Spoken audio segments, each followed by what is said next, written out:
that was like an interest assessment, interest survey that you all completed a couple of weeks ago, maybe a month ago, whatever. And as you can see, after I compiled the data, most of you had an interest in learning more about data. So that's why we're going to, and it's not just how to look at data, it's also how to look at it and be able to respond to it appropriately so it can benefit the kids. So now, so before we get started, how have you used data to make instructional decisions? Just think for a couple of seconds on that. How have you used data in the past? It could be this year, it could be today, it could have been in, you know, previous years. How have you used data to make instructional decisions? Okay, we're gonna do round robin, and we're just gonna start with Ms. Brookins, and then we'll go round the table. I said round table, sorry.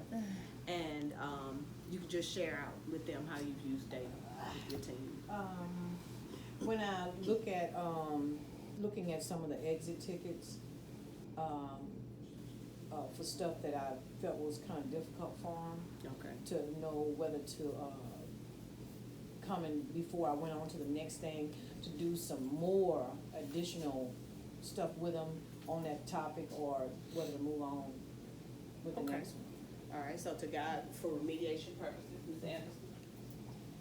Well, I don't have much experience, but even like when we started doing the subtraction, all that stuff, I think that kind of opened eyes to like how Okay. far behind with something, you know, a lot of kids are, and then it makes me like make decisions when I'm in small group, like I do need to touch on this more, you know, like, whereas normally, not to say that I would skip steps, but there's certain things you probably like don't elaborate on because you're like, that's not what this lesson's about, we're talking about distributed property, you know, why would I ever need to talk about how to add 5 to 3, you know, Right. or whatever. I understand, right. And so it kind of So makes you, your small group instruction. Right. You're saying remediation, you're saying small group instruction so that you can do like that just in time remediation when needed. Okay, Ms. Birch. Well, I was gonna say remediation also to see who needs more before you move on to the new topic. Okay. I have looked at my Zern reports sometimes and see where they kind of struggle, like where it does the alerts, and if it's like a lot, I try to kind of jot it down just to see what they are struggling with particularly. Okay, and it all kind of goes back to remediation. Thank y'all for sharing that information.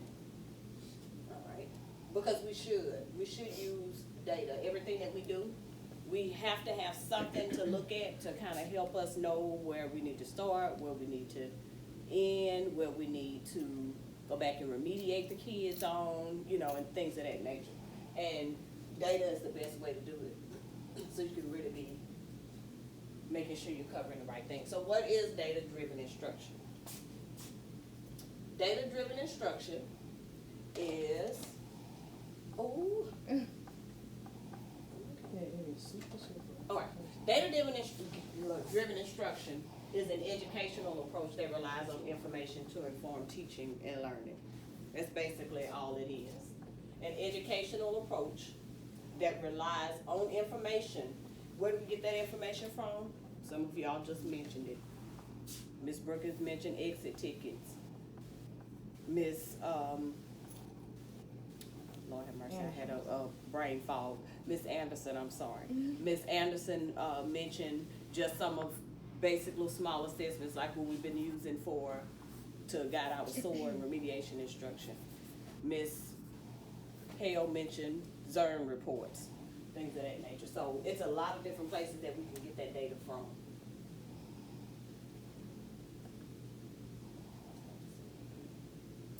All right. So, what would be the benefit of that? One reason, it provides relevance. Makes it relevant. We don't want to go through and be teaching something that's not relevant. If the kids already know it or they already have it, then it makes no sense to go over it. And it becomes irrelevant for the kids because if you notice, now it may not be all and it may not happen often, but when you have times when you're teaching the kids something, they already know it, they tend to be like, you know, why am I doing it? It's not relevant for them anymore because they already provides focus for your lessons, becomes more meaningful to both us and the kids as educators, and it's more, of course, because of all those 3 bullets, it's gonna be more impactful, it's gonna have more of an impact. All right, now on your index card,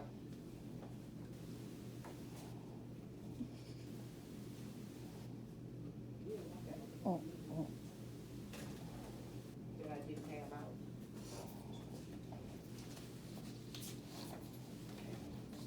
You're gonna write on your index card the steps that you would expect your doctor. So we're gonna step outside the box just a little bit to make this more meaningful for you. Write on your card the steps that you would expect for your doctor to follow in order for he or she to effectively treat you for an illness or some type of thing that you may have going on. You're not feeling well, you're sick, you got some different things that's been going on, and you're like, I need to go to the doctor and get this checked on. What are the steps you think that they would, or that you would expect for them to do?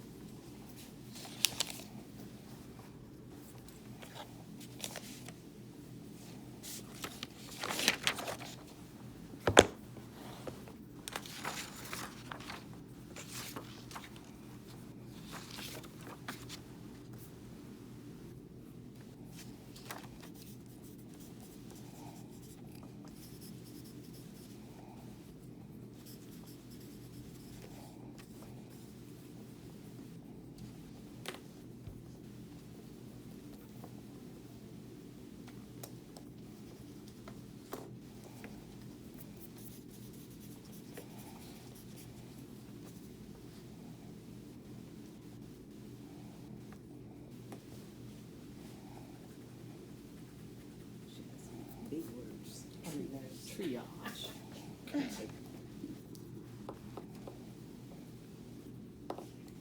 Okay.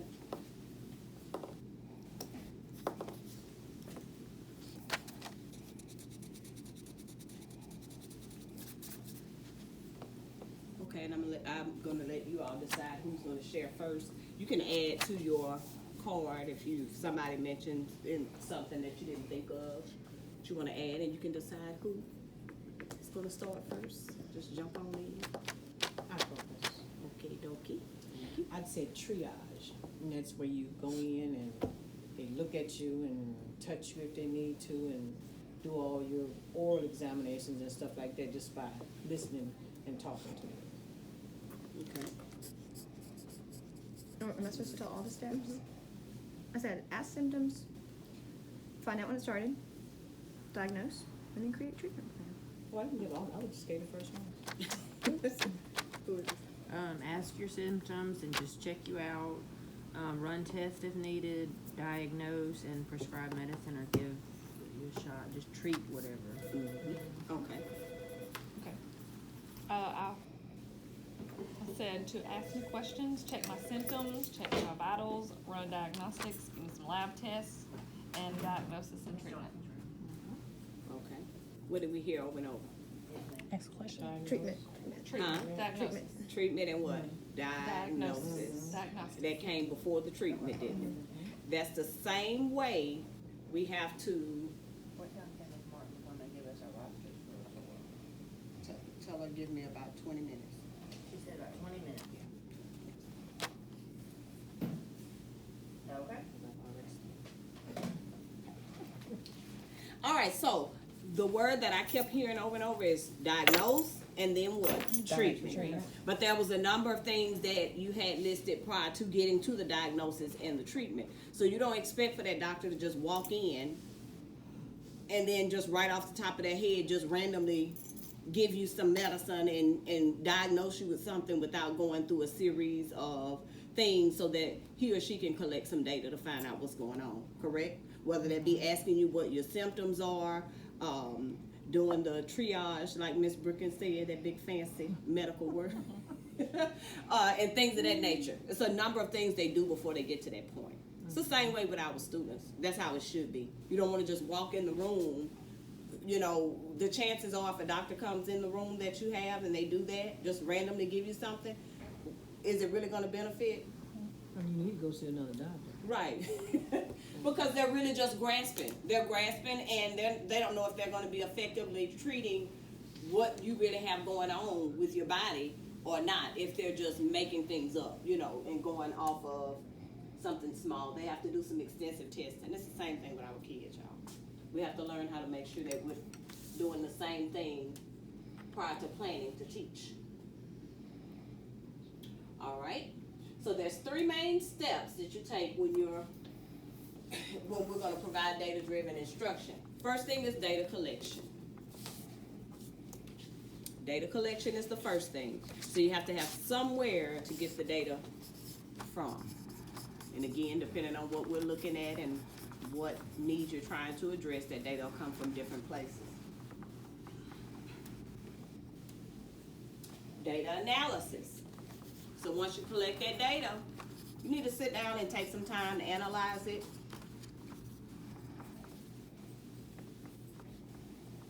In a very detailed manner.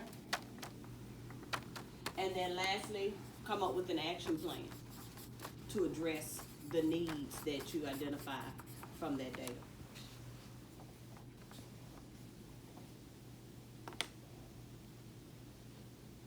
Alright, so that's what we're gonna do today. Start doing today. Step 1 is data collection. So you need to get your come on. These are some different ways that I can get this thing to work right. Class assessment, standardized tests. Class assessments is going to be things like quizzes, exit tickets, like somebody else mentioned. Standardized test results, that kind of gives us the big picture. Observations from teachers during various tasks, where you might just be observing your kids. And then other supplemental resources such as exit tickets. Now, and Zern reports, okay. That brings us to what we're looking at today. If I can get it to move on. All right. Okay, so when you analyze the data, you want to make sure that you make distinctions between essential and non-essential information. Sometimes the data can give us more than what we need to know, or things that are not really just that important.